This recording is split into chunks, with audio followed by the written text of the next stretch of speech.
Frater, Bapak Ibu, Saudara-saudariku sekalian yang terkasih, selamat pagi semua. Selamat hari Minggu semua. Saya baca-bacaan Injil ketika Tuhan mengatakan bahwa aku tidak akan meninggalkan kamu sebagai yatim piatu. Aku akan kembali padamu. Sampai di situ saya duduk merenungkan, merefleksikan. Memang status yatim piatu itu pada akhirnya akan kita alami.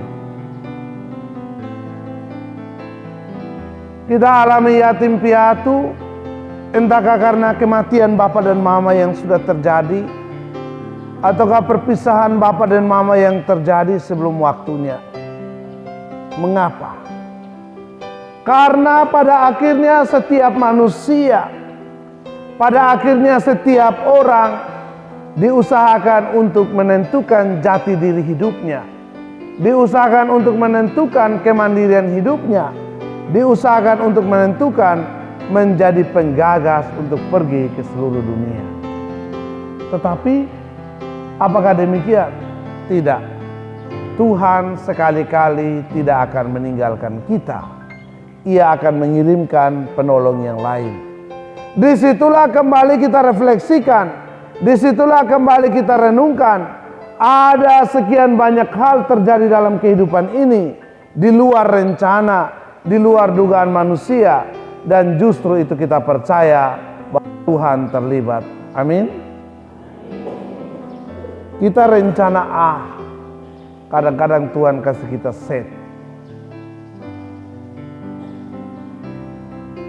Kita boleh berambisi tinggi, kita boleh memiliki segudang mimpi, tetapi pada akhirnya Tuhan menyelenggarakan hidup kita, memberikan kepada kita keputusan yang terbaik.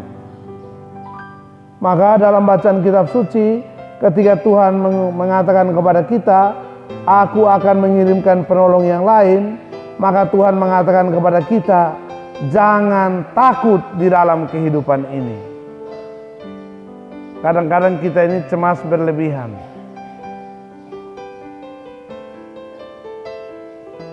Kadang-kadang kita penakut berlebihan. Lihat pohon tegoyang itu lari. Kadang-kadang kita khawatir berlebihan tentang hidup sampai lupa menikmati hidup, lupa mensyukuri hidup.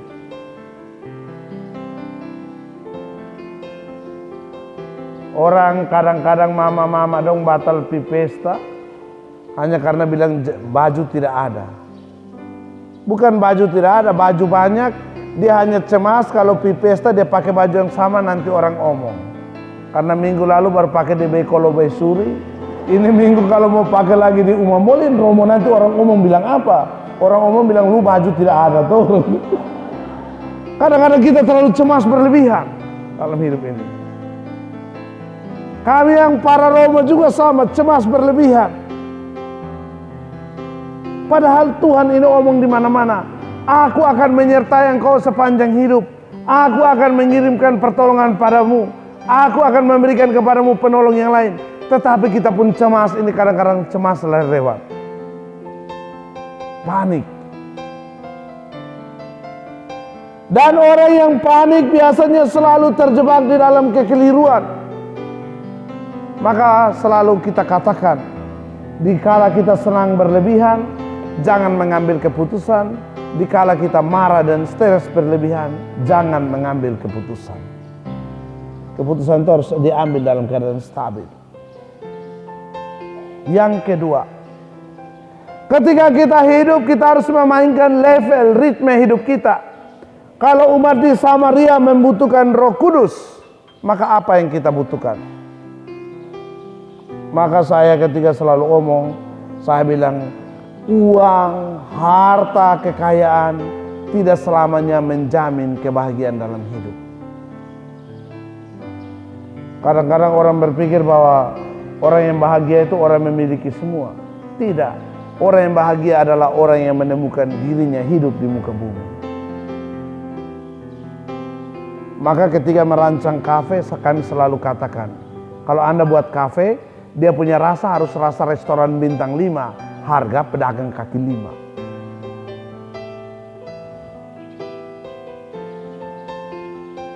Kadang-kadang kita pun casing dong ini juga terlalu berlebihan, kulit luarnya. Penampilan mati tempat. Apalagi sekarang merek-merek palsu beredar. Beras juga beredar. Manusia juga palsu beredar.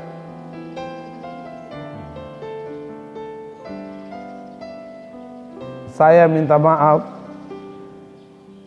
Saya punya teman satu kerja di BRI. Dia itu hobi sekali ini bermain-main ke gereja.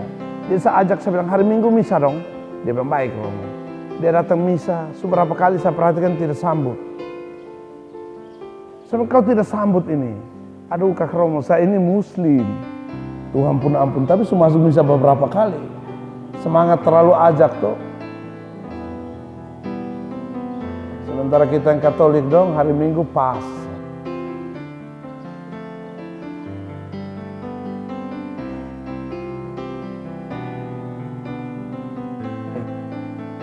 Karena saya mandi, yang bermandi.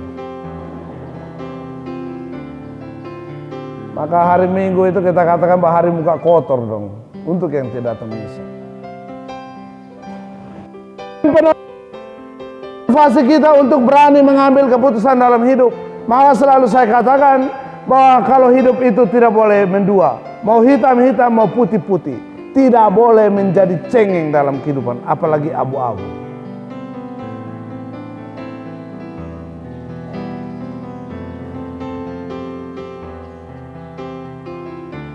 Kalau di muka Romo, para istri dong itu panggil suami sopan, Bapak, mari dulu.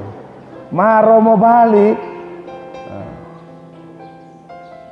ada yang Romo sementara minum duduk dengan Bapak dong. Dia datang masih bilang, kau itu memang tidak tahu diri, tiap hari naik turun. Balik begini, lihat kena Romo, dia bilang, aduh Romo minta maaf Romo. Halus sekejap. Itu saya bisa model begitu. Atau kadang-kadang kita berusaha menormalkan orang yang lagi mabok. Dan kita tidak bisa sabar. Kalau mau menanti penolong dari Tuhan, belajarlah bersabar untuk menata hidup ini. Yang kedua, ketika kita bergaul dengan Tuhan, kita percaya bahwa banyak karya-karya besar akan terjadi dalam hidup kita. Orang yang selalu mengurus Tuhan, orang yang selalu mengurus hidupnya, percayalah, hidupnya akan mengalami kedamaian, hidupnya akan mengalami ketentraman. Amin. Jadi kalau kita hidup ini tidak pernah urus Tuhan juga menurut saya, kita mau dengar lagu keliling Indonesia tapi tidak pernah nyanyi di gereja Tuhan juga, tidak pas. Terus si Kama ini nyanyi macam bagus, seperti itu.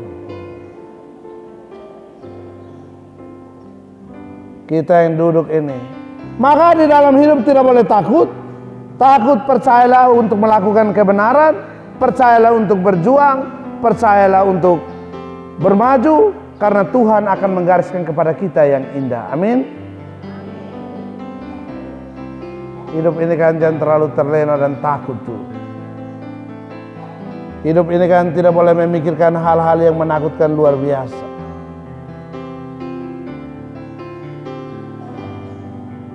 Orang-orang Bateti ketika datang ke gereja sini, saya bilang sebentar baru pulang, jangan Romo.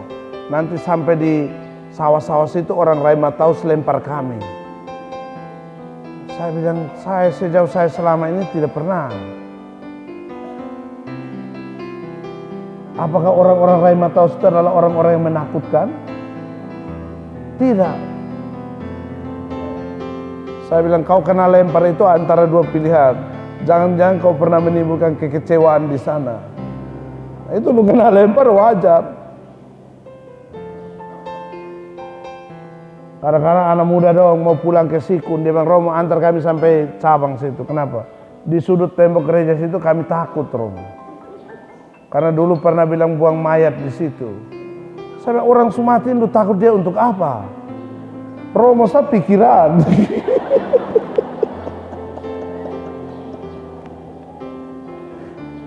Saya ingat satu kali kami pergi melayat, orang pasang kipas angin ini kan saya tidak lihat toh. Nah, tapi pasang itu kain yang kain kasa yang itu, saya lihat begini kan kain ini kan tergoyang naik turun toh. Saya bisik untuk kawan, saya bilang itu mayat macam bergerak. Dia bilang lu sembarang. Saya oh dia pun kain itu bergerak. Kami doa melihat kiri kanan juga. Setelah itu baru tahu bahwa orang mati itu ternyata pasang kipas angin. Saya bilang, oh kita panas ini ternyata dari hidup sampai mati itu panas terus. Maka kalau orang mati kasih mimpi itu mungkin waktu mati itu kipas angin tidak hidup.